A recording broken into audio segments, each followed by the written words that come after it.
दांत मोती जैसे चमकने चाहिए, चेहरा चांद जैसा चमकना चाहिए और हाथ पांव सुंदर दिखने चाहिए। ये मनुष्य जीवन देवी देवताओं से श्रेष्ठ जीवन है। आपको सुंदर भी बनना है, सुखी भी बनना है, भक्ति भी करना है और अंत में साधना तपस्या करके मुक्ति भी प्राप्त करना है, मुक्ति भी प्राप्त करना है। ये सब क्या नरक बना रखा है। स्नान नहीं करते हो, मैल लगाकर खड़े रहते हो, साफ कपड़े पहनो, अपने कपड़े भी धो लो, धोने से व्यायाम होता है। अब तो कपड़ा धोने वाली मशीन आ गई, आटा पीसने वाली मशीन, आटा मारने वाली मशीन, रोटी बनाने वाली मशीन, दाल पकाने वाला कुकर, बर्तन धोने वाली नौकरानी, सब मशीन से काम हो रहा। धान कूटने वाली मशीन, स्त्रियों का काम सब मशीनों ने छीन लिया। खेत जोतने के लिए ट्रैक्टर, माल ढोने के लिए ट्राली, इधर उधर जाने के लिए मोटरसाइकिल, कार, जीप, लंबी यात्रा के लिए एरोप्लेन, आलू बोने के लिए मशीन, आलू खोदने के लिए मशीन, गन्ना बोने के लिए मशीन, गन्ना काटने के लिए मशीन, गन्ना पेरने के लिए मशीन, गन्ने की शक्कर बनाने के लिए मशीन, और खाने के लिए तुम। तो शुगर बीमारी होगी किसको? तुमको होगी, हमको थोड़ी थोड़ी। ये हाल है। थोड़ा व्यायाम जरूर। कोई भी बीमारी हो, व्यायाम और संयम नियम से उसको जड़ से दूर किया जा सकता है। ये 100% आपके सामने हम संकल्प लेते हैं, 100% दूर कर सकते हैं। विषय भोग भी कम कीजिए। इसमें शरीर का राजा जो वीर है वो क्षीण होता है, जिससे मनुष्य का तेज समाप्त हो जाता है, बुद्धि भी कमजोर हो जाती है, स्मरण शक्ति कमजोर होती है। संयम नियम से भी रहिए। आप गृहस्थ आश्रम में हो तो भी संयम नियम का पालन करो। एक खेल तमाशा थोड़े है, रजवीर बनाने की फैक्ट्री थोड़े शरीर में लगी है। तुम समझते हो अंदर से बन रहा कोई मशीन बना रही। अरे मर जाओगे, खाम खां टीबी हो जाएगी फालतू। ये शरीर का राजा है, इसको संभालो। हनुमान चालीसा में लिखा है कि आपन तेज संभारो आपे, तीनों लोक हाँकते कांपे, तीनों लोक हाँकते कांपे। ताली क्यों नहीं बजाते हो? क्योंकि संभालना तो है ही नहीं। मनुष्य की आंखों में भी तेज होता है, वाणी में ओज होता है, मनुष्य के कर्मों में भी तेज होता है। तेजस्वी कर्म करो। शुभ दृष्टि, पवित्र दृष्टि आपकी आंखों को तेजस्वी बना देती है। मनुष्य की मुख मंडल में भी तेज होता है। आहा, मुख से निकले हुए अमृत वचन आपकी मुख मंडल को तेजस्वी बना देते हैं। मनुष्य के कर्मों में तेज होता है। सत्कर्म, परोपकार के कर्म, सेवा कर्म आपको तेजस्वी बना देते हैं।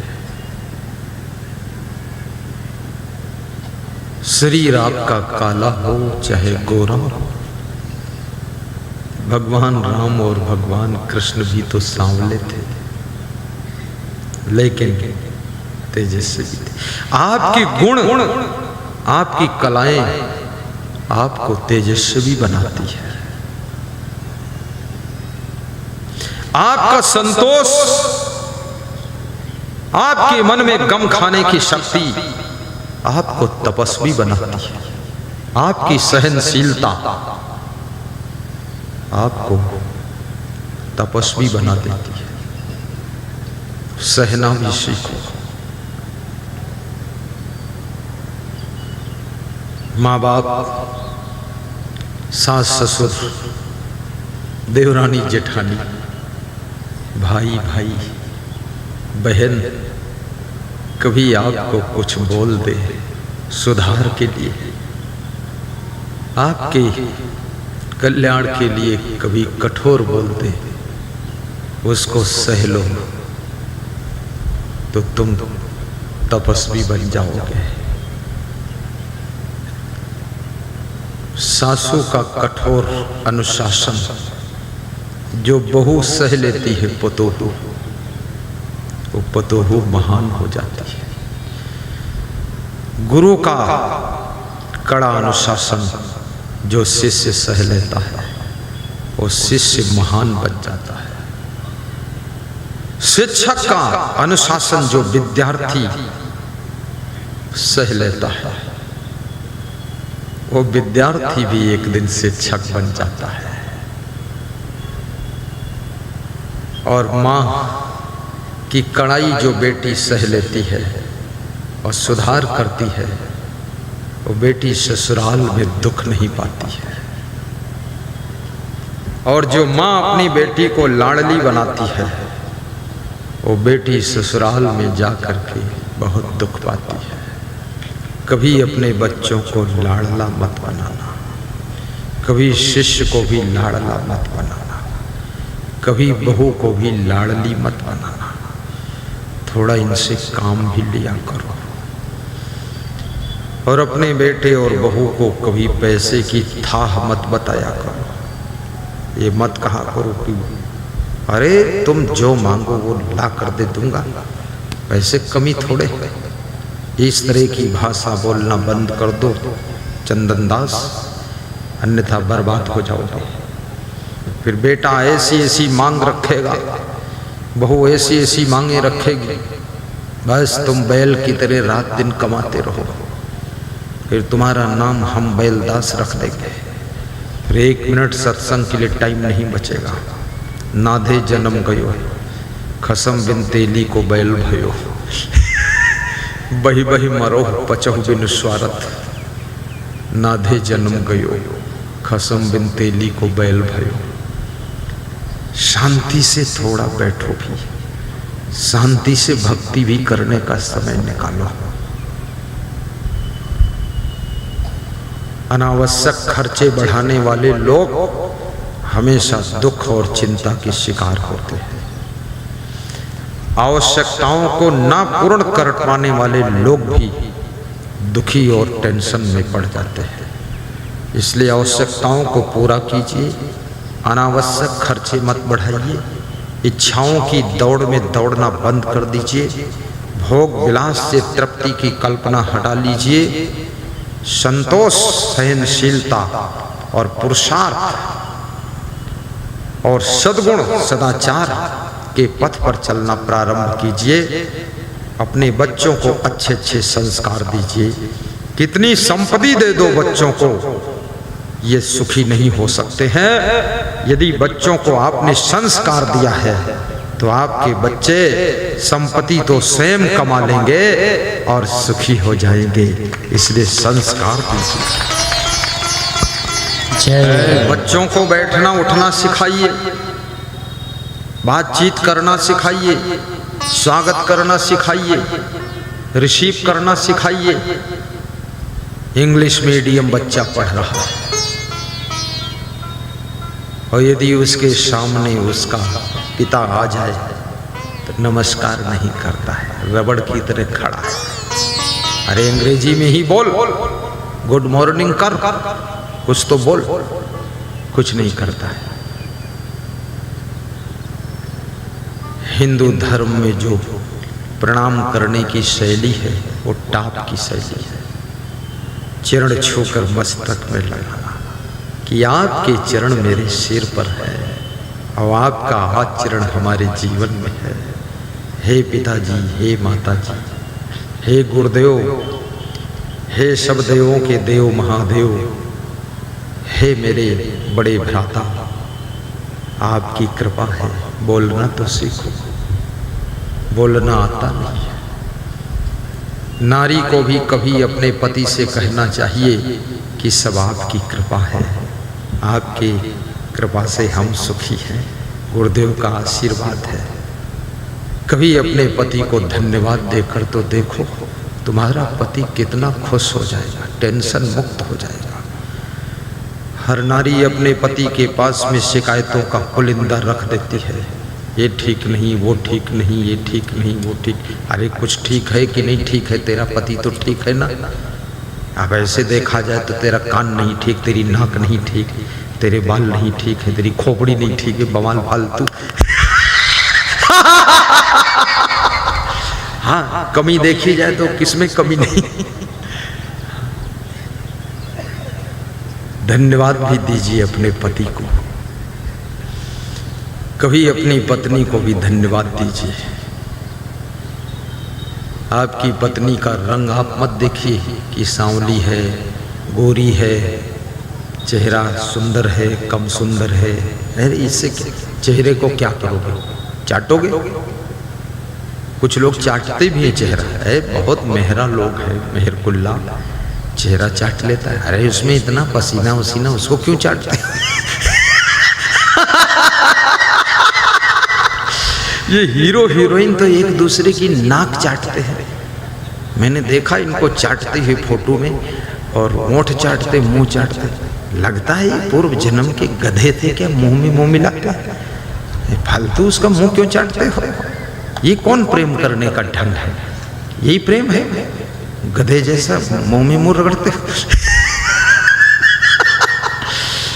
चाटना नहीं चाहिए, इससे बहुत बीमारी फैलेगी। अभी कोरोना में देखो ना, दूर रहो। कितनी दूरी बताओ? 2 गज। हाँ, 2 गज दूरी। मास्क पहनो जरूरी, बीमारी की मजबूरी।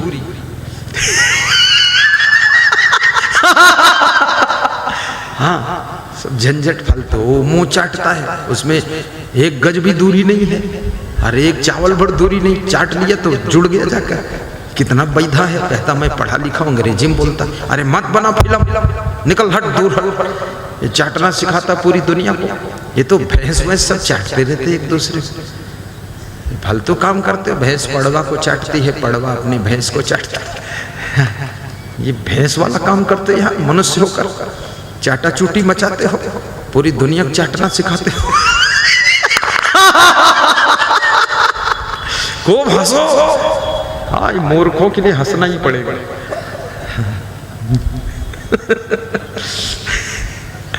साहिब बंदगी, साहिब बंदगी। अब मौसम भी ठंडा हो गया है। अब ये जितने लोग सुन रही है तो खैर कभी नहीं चाटेंगे। इसमें भी कुछ बैठे हैं चटुआ, चुप्पे से चाट लेते।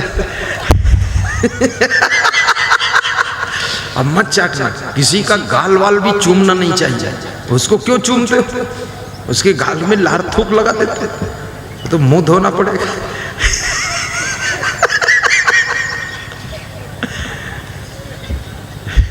साहिब बंदगी। हंसते रहो ये जिंदगी बेकार ना हो जाए, बेकार ना हो जाए।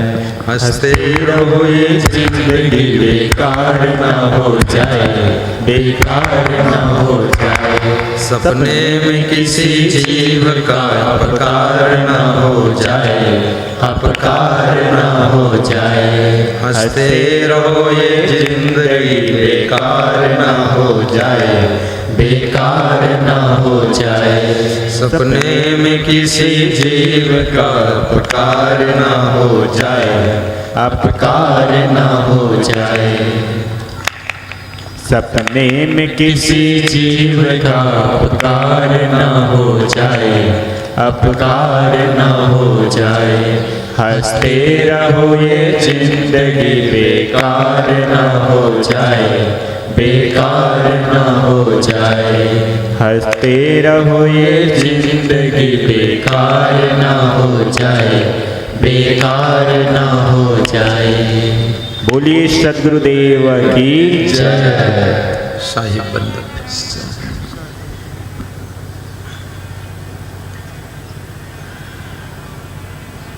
हंसो हंसो, हंस के दिखाओ। ये हंसना बहुत कठिन है संसार में। टेंशन करना, उदास बैठना, मुंह फुलाए रहना, गुस्सा करना, नाराज हो जाना, ये सब सरल है। लेकिन हंसना और खुश रहना, प्रसन्न रहना, ये बहुत कठिन है। बहुत कठिन है। और ये हंसी पैसे से भी नहीं मिलती। तुम किसी दुकान पर 1 लाख दे दो, उससे कह दो हंसी दे दो, नहीं मिलेगी। और गुरुदेव के यहाँ फ्री मिलती। इसलिए प्रवचन के बाद गुरु को धन दक्षिणा देना चाहिए, क्योंकि हंसी मिली। खुशी मिली है, आनंद मिला है। जो लोग बहुत दिनों से इतना हंसे नहीं थे जम के, आज वो भी हंसे हैं।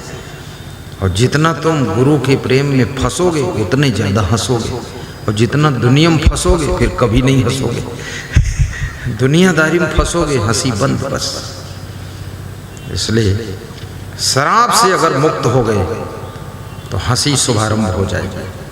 मांस, मछली, अंडा, मुर्गा, बेविचार, अनाचार, दुराचार, भ्रष्टाचार, चोरी, चपारी, बवाल, बकवास, इनसे यदि छुटकारा मिल गया तो हंसी का फव्वारा निकलेगा, हंसी का फव्वारा निकलेगा।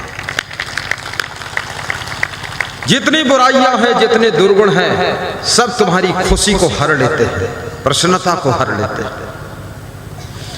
बुरा कर्म सोचते ही खुशी नष्ट हो जाती है। अभी यहां इतने लोग बैठे हुए हैं, इसमें 2 लेडीज ऐसी आई है जो सोच रही है किसी के गले की चैन खींचूंगी। वो नहीं हंस रही है, सब हंस रही है, क्योंकि उसने गलत सोचा। जिसकी भावना गलत होती है उसका मन भी खुश नहीं रह सकता। लेकिन जो लोग सोच रहे हैं कल जब आएंगे तो गुरु जी के लिए अंगूर लाएंगे, उनका मन खुश है। लाया नहीं है, खाली सोचा है। अब कल लाएगा कि नहीं लाएगा ये पता भी नहीं, हाँ, पर खुशी मिल रही है। अच्छी सोच आपके मन को खुशियों से भर देती है, और सोचने में 1 पैसा खर्च नहीं होता। इसलिए क्यों ना अच्छी भावना बना लिया जाए। नास्त बुद्धि अयुक्तस्य न चायुक्तस्य भावना, न चा अभावयतः शांति अशांतस्य कुतः सुखम्। श्री कृष्ण कहते हैं जिसकी भावना अच्छी नहीं है, यथा योग्य भावना नहीं, और जिसकी भावना में विवेक नहीं है, और जिसके पास बुद्धि भी नहीं है, और जिसकी बुद्धि में विवेक नहीं है, उस व्यक्ति को कभी शांति नहीं मिल सकती है, प्रसन्नता नहीं मिल सकती, खुशी नहीं मिल सकती है। और जिसको प्रसन्नता नहीं मिल सकती है उसको सुख भी नहीं मिल सकता है। प्रसन्नता का ही नाम सुख है। जब तुम सुखी होते हो तभी तुम्हारा मुखमंडल प्रसन्न दिखाई देता है। ये प्रसन्नता फोकट में नहीं मिलती। गलत कार्य सोचते ही मन में टेंशन आ जाती है, तनाव आ जाता है।